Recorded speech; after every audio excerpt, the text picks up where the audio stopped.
noite a todos. Sejam mais uma vez muito bem-vindos ao nosso canal Luz, Lei Divina Ser Luz. Vamos aí dar continuidade então ao nosso plantão de dúvidas sobre Umbanda e Espiritismo. Então vamos continuar aqui as questões. Próxima pergunta. O médium, mediunidade inconsciente. O médium não participa tanto das comunicações. Mediunidade semiconsciente. O médium e o guia andam juntos. Já a mediunidade consciente é mais o médium com ele mesmo, ou ainda tem a interferência do guia. No nosso livro, A Umbanda como Luz, Lei Divina, eu não sei em qual dos 4 livros e eu não lembro o capítulo de cor, mas a gente fala bem claramente sobre a diferença dos 3 níveis de mediunidade, inclusive com algumas figurinhas lá, né? Que até na internet é fácil de achar, inclusive. Mas, gente, vamos lá. A mediunidade consciente, que a gente diria que é a mais intuitiva, o guia ele não se conecta diretamente nem ao sistema nervoso do médium, nem ao campo mental do médium, nem ao perispírito. Ele só se aproxima do perispírito do médium, por isso o médium fica muito consciente. O perispírito do médium não se afasta do corpo, ele continua ali acopladíssimo, mas o trabalho é feito em nível de intuição.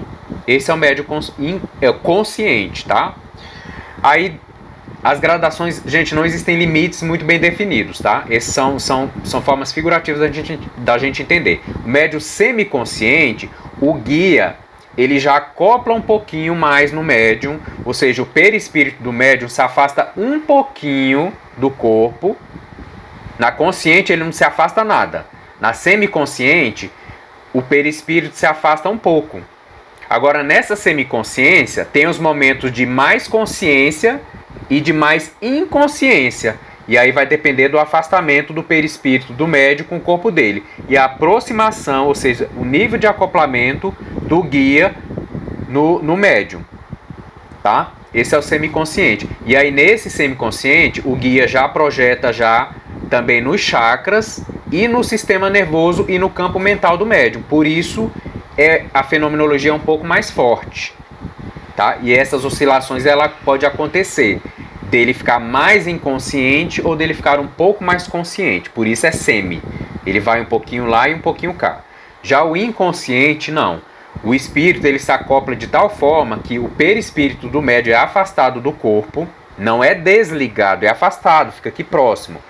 O perispírito do guia se acopla mais profundamente, se conecta mais prontamente aos chakras do médium e principalmente ao sistema nervoso do médium. Por isso, o guia consegue utilizar o corpo do médium e movimentar os membros do médium. Tá? Isso também em gradações. Às vezes o guia só te dá o comando e o próprio médium caminha. Às vezes o guia toma as pernas do médium e caminha. E é assustador isso. Esses médios são mais raros, né? Agora, para isso, então é o médium mais poderoso? Não, a gente já falou. O que determina um bom médium não é o fenômeno. Não é o fenômeno. Por favor, tenham isso em mente, sempre. Então, mas esses níveis eles se acontecem dessa forma. Eu acho que ficou claro, né? Então, a mediunidade inconsciente, a mediunidade semiconsciente e a mediunidade consciente. Agora eu só lembro o seguinte: para ser mediunidade sempre tem que ter a concussão de um espírito, porque ser médium é ser o intermediário entre os dois planos. Se eu sou intermediário, eu tenho que estar falando com alguém do plano de lá, eu tenho que estar me comunicando ou eu tenho que estar sendo o mensageiro dessa comunicação de alguém que está do lado de lá. Se não existe esse movimento, essa troca, então não é mediunidade, tá bom? E por que eu falei aqui, do médium consciente? Se ele é médium, tem que ter a concussão de um espírito, exatamente para que vocês não achem que o médium consciente é ele com ele mesmo. Que é ele sendo ele, é ele falando. Não é isso, senão não é mediunidade, tá? Então, a gente pode atuar mediunizado, por exemplo, eu estou aqui, a gente está fazendo esse plantão de dúvidas, e eu digo para vocês que eu estou mediunizado. Eu estou incorporado? Não, eu estou mediunizado. Eu estou captando as intuições dos meus guias, eu estou conectado com os meus guias, eu sinto a presença dos meus guias, mas sem nenhum tipo de fenomenologia. Então eu estou mediunizado. Estou falando muita coisa que já é do meu conhecimento, que já é da minha experiência, mas também estou sendo intuído e aqui a gente vai complementando. Aí a gente fala que é o trabalho junto, né? Ou seja, mas ainda assim mediúnico, sem fenomenologia ostensiva, aparente, mas é um trabalho mediúnico, tá? E aí vocês fizeram a observação que essa pergunta foi do grupo. E aí vocês fizeram a observação assim: tem médiums achando que mediunidade consciente é tão somente ele com ele mesmo, e ainda não entendeu que o médium de radiação ainda está sob uma vibração, energia e comando, por mais que seja intuitivo. Perfeita observação, é isso, mediunidade é mediunidade, tem a concussão de um espírito. Próxima pergunta. O ebó tem como intuito puxar essas energias deletérias a fim de serem transmutadas? A simbologia das varejeiras dentro dos mistérios do Exu é a mesma dos ebós? Seria se conectar com as energias mais densas para transmutá-las? Gente, primeira coisa. A Umbanda faz ebó?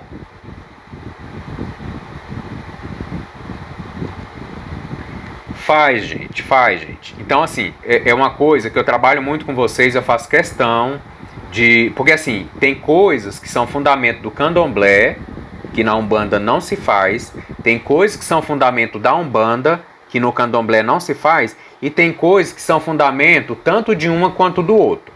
Então, por exemplo, uma coisa que você já deve ter ouvido falar, pessoas que em centros de Umbanda usa termos em Yorubá, isso está corretíssimo, gente. Yorubá é uma língua. Nós temos antepassados e uma ancestralidade africana. Então, nada nos impede de falar inglês, de falar francês, de falar qualquer língua, e tampouco o Yorubá. Principalmente o Yorubá, ou a Angola, o Banto, né? Que é a língua da Angola é o Banto. Não tem problema, a questão não é essa, desde que a gente respeite os fundamentos da nossa religiosidade de Umbanda, porque Umbanda tem fundamento e tem seus princípios. E aí vem aquela questão do sacrifício que a gente não faz na Umbanda, porque não é do fundamento da Umbanda. Ah, padrinho, mas tem Umbanda que faz. Não, tudo bem, deixa eles seguir o que eles acreditem, né? Mas nós na Casa Espírita Sem Luz, a Umbanda que a gente professa e a gente exerce, a gente não trabalha sacrifício. E aí tem uma pegadinha. Porque ebó significa exatamente duas coisas, ou oferenda ou sacrifício. Só que como nós, dentro da nossa forma de professar e de vivenciar a Umbanda, nós não trabalhamos com sacrifícios animais, a gente trabalha o sacrifício como um esforço. A gente trabalha o sacrifício mais ainda como um sacro ofício, um ofício sagrado.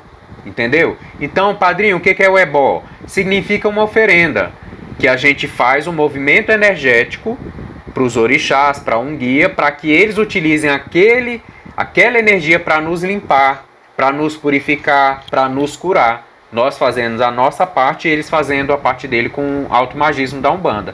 Então, o que acontece, gente? O ebó, o termo ebó significa isso, oferenda ou sacrifício, dependendo da interpretação, tá? Mas o ebó realmente nada mais é do que essa limpeza espiritual feita em níveis sutilíssimos até alcançar a parte mais densa, que é o nosso corpo físico. Tá? E no ebó vão diversos elementos, a depender da intuição, da orientação que foi dada pelos guias. Tá? Tem ebó que utiliza mais frutas, tem ebó que utiliza mais sementes, tem ebó que vai utilizar menos coisas e mais energia, então isso vai depender. Mas o ebó é sim um trabalho de limpeza, e na Umbanda às vezes a gente chama também de sacudimento. Inclusive, a gente prefere chamar sacudimento do que ebó, tá? Padrinho, quais os elementos vão? Quem intui é os guias, porque eles que conseguem ver qual a necessidade perispiritual e energética vibratória do médium, dentro daquela demanda, dentro daquele problema, daquela enfermidade ou desequilíbrio ou desarmonia, tá bom? O ebó, ele tem o intuito de puxar essas energias deletérias? Sim. Tem o propósito de transmutar essas energias? Sim. Gente, todo o magismo da Umbanda, ele parte do pressuposto de puxar as energias mais densas e deletérias, ou os miasmas, ou as astras e larvas astrais, né? E limpar isso, e transmutar e devolver ao meio ambiente essa energia purificada. Então a gente não pega energia, tira de uma pessoa e joga ela em alguém, ou num bicho, ou na natureza simplesmente. Então as entidades têm todo um trabalho de transmutação para purificação dessa energia, tá? Para que ela retorne. Os nossos pontos de força da nossa casa têm esse propósito. O nosso gongá tem esse propósito. Os próprios elementais da natureza, esse é o propósito deles, purificar as energias. Eles dão pra gente energia pura, a gente pega essas energias, a gente suja essas energias e aí volta para a natureza, eles purificam de novo e aí fica nesse ciclo. Eles limpando as sujeiras que a gente faz, até que a gente aprenda a não sujar mais, né? Então tem esse propósito aí. Deixa eu ver se eu respondi tudo. A simbologia das varejeiras dentro dos mistérios do Exu é a mesma dos ebós? É assim, por similaridade, de forma figurativa, sim. Gente, o que a gente tem que entender? Todo ser vivo no planeta Terra tem a sua missão. A sua vida serve para alguma coisa, por um propósito maior. Então, eu vou dar aqui uma deixa para vocês. Quando as moscas se aproximam de mais de um lugar, é por quê? Porque o lugar está sujo. Elas são, gente, as limpadoras. Não só em nível material, como um nível mais sutil astral daquela matéria suja que está ali. Aí vamos falar da alimentação carnívora? Vocês já pararam para pensar que se ela fosse tão saudável assim, a carne não atrairia tanta mosca? Por que carne não atrai abelhas? Vocês já pararam para analisar? Aí a gente entra naquele ponto das nossas crenças e dos nossos entendimentos dentro da nossa espiritualidade da Casa Espírita Seluz, tá? Quem quiser continuar sendo carnívoro, tudo bem. Vamos, é igual eu falo, padrinho, para trabalhar no Seluz não pode comer carne? Não, gente, é um processo. Nós temos apegos, condicionamentos, dependências. A gente vai trabalhando isso. O nosso próprio processo de espiritualização vai nos trazendo consciência, conhecimento e a gente vai desapegando do que nos faz mal, do que a gente acha que nos faz bem, mas mais faz mal do que faz bem. E a carne é uma dessas coisas. A bebida é uma dessas coisas, mas isso é com o tempo, né? É igual eu falo, como disse o Cristo Oxalá quando aqui esteve, não é o que entra da boca o problema, é o que sai da boca o grande problema. Mas ele não falou que o que entra não é problema. Ele falou que o maior problema é o que sai da boca. Por quê? O que sai da boca é o que está cheio no meu coração. É o meu verbo, né? Então, assim, tem um pouquinho disso sim, a varejeira, essa representatividade. As moscas, elas limpam, sim. Então, a matéria, quando ela entra num estado de putrefação, de apodrecimento, ou quando ela começa a perder a vitalidade dela, é o momento onde ela mais atrai carne. Aí eu pergunto para vocês, o que atrai mais as moscas? Uma carne fresquinha ou uma carne podre? Então, reflitam sobre isso, tá? Então, todo inseto, ele tem um propósito dentro da natureza. Cada bichinho, ele faz uma limpeza. Assim como nós também. Lembra que eu falei para vocês que nós somos dínamos transmutadores? E principalmente nós médiuns de Umbanda, nós também estamos o tempo inteiro transmutando as energias, né? E chega um consulente todo carregado. O que o médium de Umbanda faz, gente?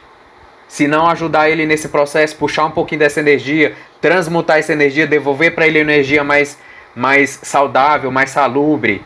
Então também nós temos essa função de auxiliar os consulentes que não conseguem transmutar certas energias, a puxada que a gente faz com o irmão obsessor, né? Ele está lá no umbral, às vezes ele é autorizado, trazido dentro de um centro para que a gente acople com ele, por isso que é muito difícil o médio de puxada, né? O trabalho do médio de puxada, ele é muito importante para ajudar aquele irmão a sair daquelas energias mais deletérias, mais densas, né? Então tudo tem um propósito.